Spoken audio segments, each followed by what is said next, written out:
Hi, this is Andy, and I want to give you a summary of the outcome data that we just recently received from institutional research on the orientation to online learning for spring and summer semesters. You can take a look at the spreadsheets with all the data on it, but they're pretty overwhelming. I can't look at them for very long before my head is spinning, and I'm the one that designed them. So this might be a little more digestible, and we'll hit the highlights. Okay, so one thing I want to mention before we get going is that I'm going to pretty much just talk about the spring data from spring semester, and that's because the data for summer show the same trends. And so what I'm saying here for the spring numbers also apply for the summer numbers too, with one exception, and I'll mention that when we get that far, all right? But if we take a look at the first group that I want to talk about, which is students who are taking their first online class at Front Range, all right, in the spring. And we've got three different groups here. One, the first row is folks that completed the orientation. The second row are those that access the orientation material, the content area, but didn't necessarily complete it. This group are a mixture of completers and those who just accessed information, didn't complete. It's the first set of data we ran on May 19th on this. And the last group is those who didn't access the orientation at all, okay?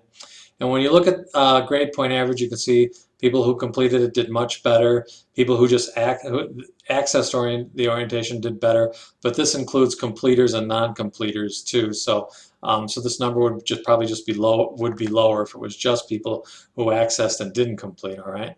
And so overall, these folks did quite a bit better. There's a huge difference here between this group actually, the minority got a C or better in their class, while these folks did 70% rate of C's or better. And this number here is huge for withdrawals. 7% withdrawals for those completed as opposed to almost 4 times as many for those who didn't complete, all right?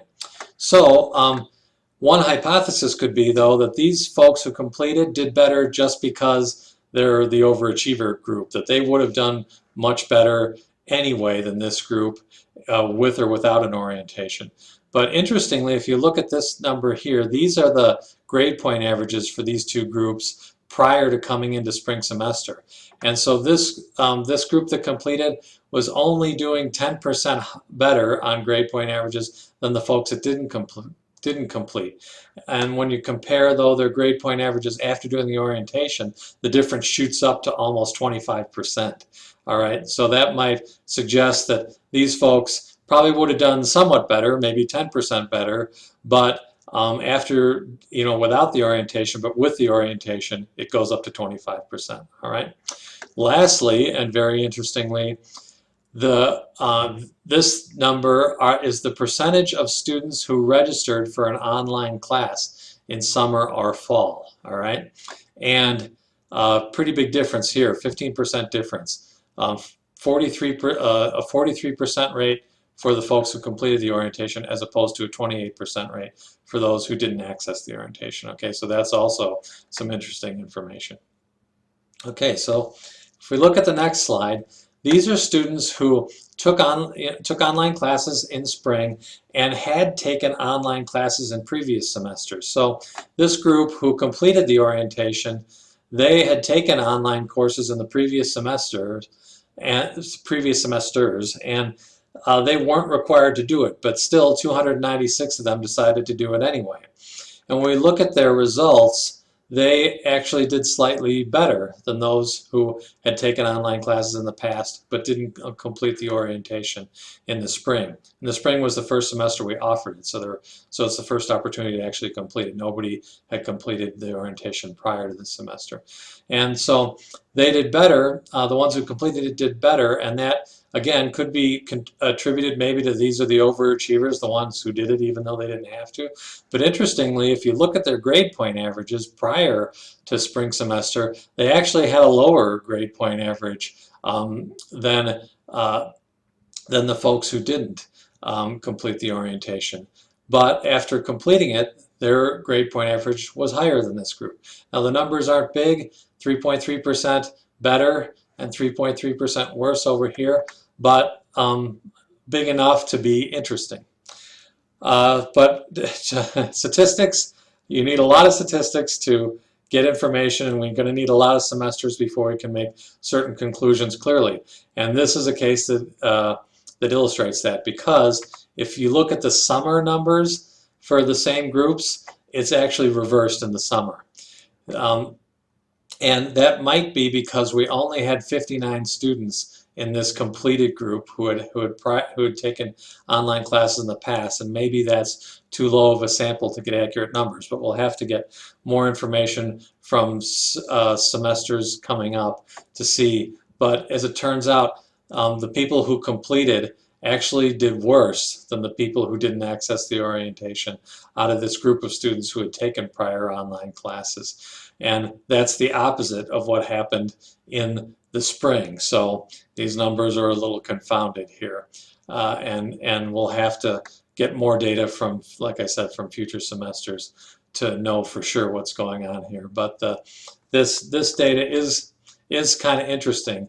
And this summer data is even more interesting, because to some degree that isn't what you would expect. So we'll see what happens with these numbers in the future.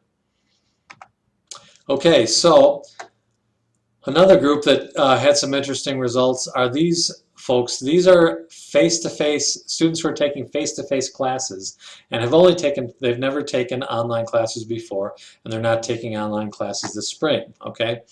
And of course, this was not a group that was required to complete the orientation, but almost 400 of these students completed it anyway.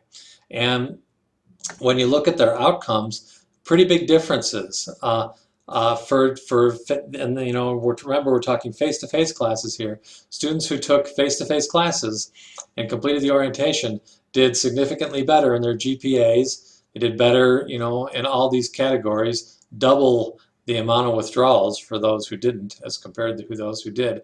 And again, to address the overachiever theory, we've got prior GPAs, and the prior GPAs for these students, when you compare the difference, is only a 7.2% difference. After they've done the orientation, the number almost doubles, over doubles, 15.6% better on their GPAs. Okay, so that's definitely interesting information to think about. And maybe the most interesting information of all here is students who complete, you know, face-to-face students, never taken an online class before, who completed the orientation in spring, wound up registering for an online class in summer or fall at a rate of 30%, as opposed to those who didn't access the orientation, where it's only 10%. So 3 times as many students wound up registering for an online class in the future. So this suggests that maybe completing the orientation for these folks made them a little more open and interested in online classes, even though they'd only taken face-to-face classes up to that point. All right, and same for face-to-face students this last spring. These are students who are only taking face-to-face classes last spring, but these are students, the difference between the last slide, are these are students who are brand new to Front Range, who had not, this is their first semester. And so same kind of results, only kind of bigger numbers. The ones, again, they didn't have to complete the orientation because they're face-to-face students, but we had 133 who did it anyway. And their difference in GPAs is pretty high, and they had better outcomes all the way across the board. Again, this 2-to-1 ratio in withdrawals. Of course, we don't, since they're first-time students at Front Range, we don't have prior GPAs to compare it to. But again, we have the same trend here. 30% roughly signed up for online classes in fall semester, and or summer or fall semester, as compared to those who didn't access the orientation, only 12%. So that's maybe the most interesting and surprising data out of everything that's on here. Okay, so that takes care of all the highlights. Hope this was useful, and like I provided the spreadsheets to look at if you want to look at that, and of course you can contact me anytime if you have questions. Thanks a lot.